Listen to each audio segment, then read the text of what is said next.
തേനീച്ചകളും കടന്നലുകളും തമ്മിലുള്ള വ്യത്യാസങ്ങളും അവ കടിച്ചാലുണ്ടാകുന്ന ബുദ്ധിമുട്ടുകളും മഴക്കാലത്ത് തേനീച്ച കർഷകർക്ക് അലമ്പായി മാറുന്ന വെസ്പ ട്രോപ്പിക്ക ഇനത്തിൽപ്പെട്ട കടന്നലിനെ പറ്റിയുമാണ് ഇന്നത്തെ വീഡിയോ.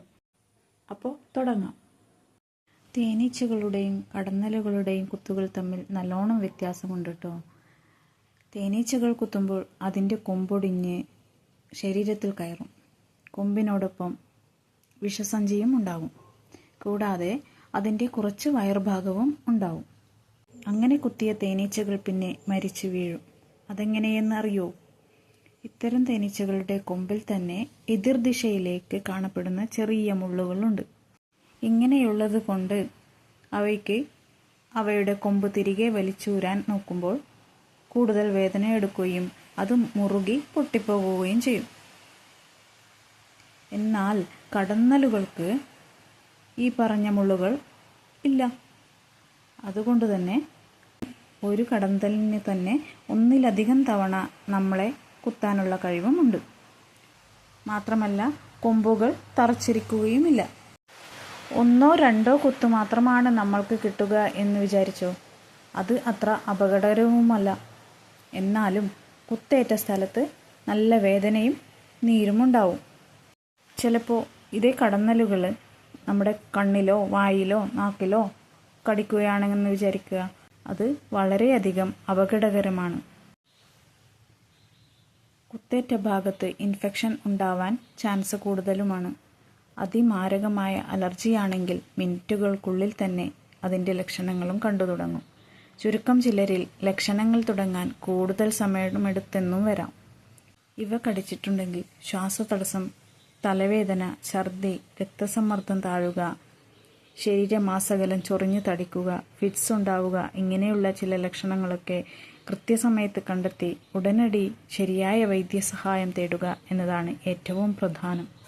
തേനീച്ചയുടെ 1-2 കുത്തു കിട്ടുകയാണെങ്കിൽ അപ്പോൾ തന്നെ അതിൻ്റെ കൊമ്പ് വലിച്ചൂരി എടുക്കുക എന്നതാണ് പ്രധാനം. അതിനുശേഷം അവിടെയുള്ള മുറിവ് വൃത്തിയായി കഴുകി അവിടെ ഐസ് പാക്ക് വെക്കാവുന്നതാണ്. ഇനി ഞങ്ങൾ വലയിട്ട് പിടിച്ച കടന്നലിനെ പറ്റി പറയാം. ഇന്ന് രാവിലെ സന്തോഷമായി ജീവിതം നയിച്ചു കൊണ്ടിരുന്ന നമ്മുടെ തേനീച്ചക്കൂട്ടിനടുത്തേക്ക് വിളിക്കാതെ 3 അതിഥികൾ കടന്നു വന്നു. ആ അതിഥികളാണ് ഈ ആനക്കുളവികൾ. വെസ്പ ട്രോപ്പിക്ക, ഭൂതപ്പാനി അല്ലെങ്കിൽ ആനക്കുളവി എന്നിങ്ങനെ പല പേരിൽ അറിയപ്പെടുന്ന ഒരു കടന്നലാണിത്. നമ്മുടെ നാട്ടിൻ പ്രദേശങ്ങളിൽ ഇവ ധാരാളമായി കാണപ്പെടുന്നു. ഇതിൻ്റെ തലയ്ക്ക് ചുവപ്പ് നിറവും ഉടലിന് ഒരു മഞ്ഞ വളയത്തോടു കൂടിയ കറുപ്പ് നിറവുമാണ്. മഴക്കാലമായാൽ ഒരു നല്ല വേട്ടക്കാർ കൂടിയാണ് ഈ ഹോണറ്റുകൾ. തേനീച്ചയുടെ ഒരു പ്രധാന ശത്രു കൂടിയാണ് ഇവർ. മഴക്കാലങ്ങളിലാണ് ഇങ്ങനെയുള്ള ശത്രുക്കൾ തേനീച്ചക്കൂടിനെ കൂടുതലായും ആക്രമിക്കാൻ വരുന്നത്. കുറച്ചു ദിവസമായി തേനീച്ചക്കൂടിന് ചുറ്റും പാറി നടക്കുന്ന ഈ കുളവികൾ ഞങ്ങളുടെ ശ്രദ്ധയിൽപ്പെട്ടിട്ട്. എന്നാൽ ഇന്നാണ് അതിനെ ജീവനോടെ വലയിട്ട് പിടിച്ച് കുപ്പിയിലാക്കി വയ്ക്കാൻ പറ്റിയത്. പുറത്തുപോയി കഷ്ടപ്പെട്ട് തേനും പൂമ്പൊടിയും ശേഖരിച്ച് ക്ഷീണിച്ചവശരായി വരുന്ന നമ്മുടെ തേനീച്ചകളെ ഇവർ ഭക്ഷണമാക്കുകയാണ് ചെയ്യാറ്.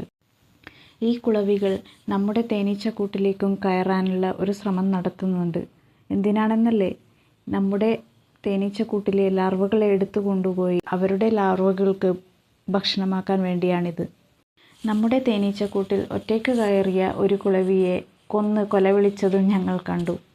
ഇങ്ങനെയുള്ള കടന്നലുകൾ നമ്മുടെ തേനീച്ചക്കൂടിനെ കൂട്ടമായി ആക്രമിക്കുകയാണെങ്കിൽ അവ പ്രതിരോധിക്കാനുള്ള കഴിവുകൾ നമ്മുടെ തേനീച്ചകൾക്കില്ലാതെ വരും. അതോടുകൂടി കൂടുകൾ നശിക്കുകയും ചെയ്യും.